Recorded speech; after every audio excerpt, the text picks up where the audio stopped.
जितिया व्रत की पौराणिक कथा। एक बार नैमिषारण्य के निवासी ऋषियों ने संसार के कल्याणार्थ सूत जी से पूछा, हे सूत, कराल कलिकाल में लोगों के बालक किस तरह दीर्घायु होंगे, सो कहिए। सूत जी बोले, जब द्वापर का अंत और कलयुग का आरंभ था, उसी समय बहुत सी शोकाकुल स्त्रियों ने आपस में सलाह की थी कि क्या इस कलयुग में माता के जीवित रहते पुत्र मर जाएंगे। जब वे आपस में कुछ निर्णय नहीं कर सकी, तब गौतम जी के पास पूछने के लिए गईं। जब उनके पास पहुंची तो उस समय गौतम जी आनंद के साथ बैठे थे। उनके सामने जाकर उन्होंने मस्तक झुकाकर प्रणाम किया। तदनंतर स्त्रियों ने पूछा, हे प्रभु, इस कलयुग में लोगों के पुत्र किस तरह जीवित रहेंगे, इसके लिए कोई व्रत या तप हो तो कृपा करके बताइए। इस तरह उनकी बात सुनकर गौतम जी बोले, आपसे मैं वही कहूंगा जो मैंने पहले भी सुन रखा है।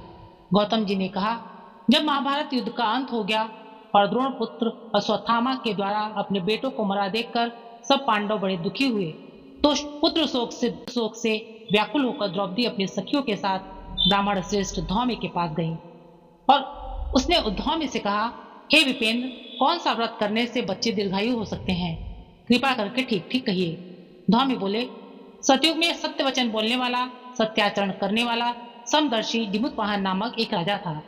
एक बार वह अपनी स्त्री के साथ अपने ससुराल गया और वहीं रहने लगा। एक दिन आधी रात के समय पुत्र के शोक से व्याकुल कोई स्त्री रोने लगी, क्योंकि वह अपने बेटे के दर्शन से निराश हो चुकी थी। उसका पुत्र मर चुका था। वह रोती हुई कहती थी, हाय, मुझ बूढ़ी माता के सामने मेरा बेटा मरा जा रहा है। उसका रुदन सुनकर राजा जिमुतवाहन का तो मानो हृदय विदीर्ण हो गया। वह तत्काल उस स्त्री के पास गया और उससे पूछा, तुम्हारा बेटा कैसे मरा है। बूढ़ी माता ने कहा, गरुण प्रतिदिन आकर गांव के लड़कों को खा जाता है। इस पर दयालु राजा ने कहा, माता, अब तुम रो मत, आनंद से बैठो, मैं तुम्हारे बच्चे को बचाने का यत्न करता हूँ। ऐसा कहकर राजा उस स्थान पर गया जहाँ गरुण आकर प्रतिदिन मांस खाया करता था। उसी समय गरुण भी उस पर टूट पड़ा और मांस खाने लगा। जब अतिशय तेजस्वी गरुण ने राजा का बायां अंग खा लिया, तो झटपट राजा ने अपना दाहिना अंग फेर कर गरुण के सामने कर दिया। यह देखकर गरुण जी ने कहा, तुम कोई देवता हो, कौन हो, तुम मनुष्य तो नहीं जान पड़ते। अच्छा, अपना जन्म और कुल बताओ। पीड़ा से व्याकुल मन वाले राजा ने कहा, हे पक्षीराज, इस तरह के प्रश्न करना व्यर्थ है, तुम अपनी इच्छा भर मेरा मांस खाओ। यह सुनकर गरुण रुक गए और बड़े आदर से राजा के जन्म और कुल की बातें पूछने लगे। राजा ने कहा, मेरी माता का नाम शव्या है और मेरे पिता का नाम शालिवाहन है। सूर्यवंश में मेरा जन्म हुआ है और जिमुतवाहन मेरा नाम है। राजा की दयालुता देखकर गरुड़ ने कहा, हे महाभाग, तुम्हारे मन में जो अभिलाषा हो वह वर मांगो। राजा ने कहा, हे पक्षीराज, यदि आप मुझे वर दे रहे हैं तो वर दीजिए कि आपने अब तक जिन प्राणियों को खाया है वे सब जीवित हो जाएं। हे स्वामी, अब से आप यहाँ बालकों को न खाएं और कोई ऐसा उपाय करें कि जहाँ जो उत्पन्न हो वे लोग बहुत दिनों तक जीवित रहें। धौम्य ने कहा कि पक्षीराज गरुड़ राजा को वरदान देकर स्वयं अमृत के लिए नागलोक चले गए। वहां से अमृत लाकर उन्होंने उन मरे मनुष्यों की हड्डियों पर बरसाया। ऐसा करने से वे सब लोग जीवित हो गए जिनको कि पहले गरुड़ ने खाया था। राजा के त्याग और गरुड़ की कृपा से महामालोक का बहुत कष्ट दूर हो गया। उस समय राजा के शरीर की शोभा दूनी हो गई थी। राजा की दयालुता देखकर गरुड़ ने फिर कहा, मैं संसार के कल्याणार्थ एक और वरदान दूंगा। आज आश्विन कृष्ण सप्तमी से रहित शुभ अष्टमी तिथि है। आज ही तुमने यहाँ की प्रजा को जीवन दान दिया है। हे वत्स, अब से यह दिन ब्रह्म भाव हो गया है। जो मूर्ति भेद से विविध नामों से विख्यात है, वही त्रैलोक्य से पूजित दुर्गा अमृत प्राप्त करने के अर्थ में जीवित पुत्रिका कहलाई है। सो इस तिथि को जो स्त्रियां उस जीवित पुत्रिका की और कुश की आकृति बनाकर तुम्हारी पूजा करेंगी, तो दिनों दिन उनका सौभाग्य बढ़ेगा और वंश की वृद्धि भी होगी। हे महाभाग, इस विषय में विचार करने की भी आवश्यकता नहीं है। हे राजन, सप्तमी से रहित और उदया तिथि की अष्टमी को व्रत करें, यानी सप्तमी विद्ध अष्टमी जिस दिन हो उस दिन व्रत न कर शुद्ध अष्टमी को व्रत करें और नवमी में पारण करें। यदि इस पर ध्यान न दिया गया तो फल नष्ट हो ही जाएगा और सौभाग्य तो अवश्य ही नष्ट हो जाएगा। जिमुतवाहन को इस तरह का वरदान देकर गरुड़ बैकुंठ धाम को चले गए और राजा भी अपनी पत्नी के साथ अपने नगर को वापस चले गए। धौम्य द्रौपदी से कहते हैं, हे देवी, मैंने यह अतिशय दुर्लभ व्रत तुमको बताया है। इस व्रत को करने से बच्चे दीर्घायु होते हैं। हे देवी, तुम भी पूर्वोक्त विधि से यह व्रत और दुर्गा जी का पूजन करो तो तुम्हें अभिलाषित फल प्राप्त होगा। मुनिराज धौम्य की बात सुनकर द्रौपदी के हृदय में एक प्रकार का कौतूहल उत्पन्न हुआ और पूर्ववासिनी स्त्रियों को बुलाकर उनके साथ यह उत्तम व्रत किया। गौतम ने कहा, यह व्रत और इसके प्रभाव को किसी एक चिल्लो ने सुन लिया और अपनी सखी सियारिन को बताया।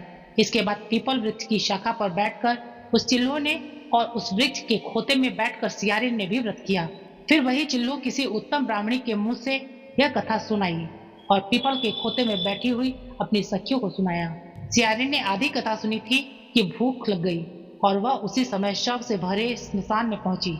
वहां उसने इच्छा भर मांस का भोजन किया और चिल्लो बिना कुछ खाए पिए रह गई और सवेरा हो गया। सवेरे वो गौशाले में गई और वहां गौ का दूध पिया। इस तरह नवमी को उसने पारण किया। कुछ दिनों बाद वे दोनों मर गईं और अयोध्या में किसी धनी व्यापारी के घर में जन्मी। संयोग से उन दोनों का जन्म एक ही घर में हुआ, जिसमें सियारिन ज्येष्ठ हुई और चिल्लो छोटी। वे दोनों सभी शुभ लक्षणों से युक्त थीं। इसलिए बड़ी लड़की काशीराज के और छोटी उसके मंत्री के साथ ग्राहपत्य अग्नि के सामने विधि पूर्वक ब्याही गई। पूर्व जन्म के कर्म फल से वह मृग नयनी रानी हुई। जिस किसी भी संतान को उत्पन्न करती वह मर जाती थी और पूर्व जन्म की बातों को स्मरण करने वाली मंत्री की पत्नी ने अष्ट वसुओं के सदृश तेजस्वी 8 बेटे उत्पन्न किए और सभी जीवित रह गए।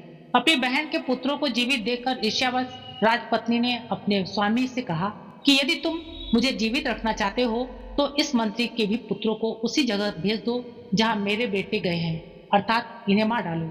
यह सुनकर राजा ने उस मंत्री के पुत्रों को मारने के लिए कई प्रकार के जतन किए, पर मंत्री पत्नी ने जीवित पुत्रिका के पूर्ण बल से बचा लिया। एक दिन राजा ने अपने आदमियों से उन पुत्रों का सिर कटवाकर पिटारी में रखवाया और वह पिटारी माता के पास भेज दिया, किंतु वे 8 सिर बेशकीमती जवाहरात हो गए और भले चंगे वे 8 लड़के अपनी माता के पास वापस चले गए। उनको जीवित देखकर राजपत्नी को बड़ा विस्मय हुआ। अंत में वह मंत्री की पत्नी के पास आई और उसने पूछा, बहन, तुमने कौन सा ऐसा पुण्य किया है जिससे बार बार मारे जाने पर भी तुम्हारे बेटे नहीं मरते? इस पर मंत्री की पत्नी ने कहा, पूर्व जन्म में मैं चिल्लो थी और तुम सियारिन।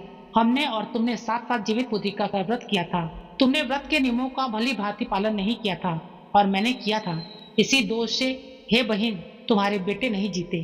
ओ राजरानी, अब भी तुम उस जीवित पुत्रिका व्रत को करो तो तुम्हारे बेटे दीर्घायु होंगे। मैं तुमसे सच सच कह रही हूँ। उसके कथनानुसार रानी ने व्रत किया, तभी से उसके कई बेटे सुंदर और दीर्घायु होकर बड़े बड़े राजा हुए। सूर्य जी कहते हैं कि सब प्रकार का आनंद देने वाला मैंने यह दिव्य व्रत बतलाया। स्त्रियां चिरंजीवी संतान चाहती हों तो विधि पूर्वक यह व्रत करें। मित्रों, अगर आपको कहानी अच्छी लगी तो प्लीज वीडियो को लाइक, कमेंट, शेयर करें। चैनल को सब्सक्राइब नहीं किया तो प्लीज चैनल को सब्सक्राइब करें। धन्यवाद। नमस्कार।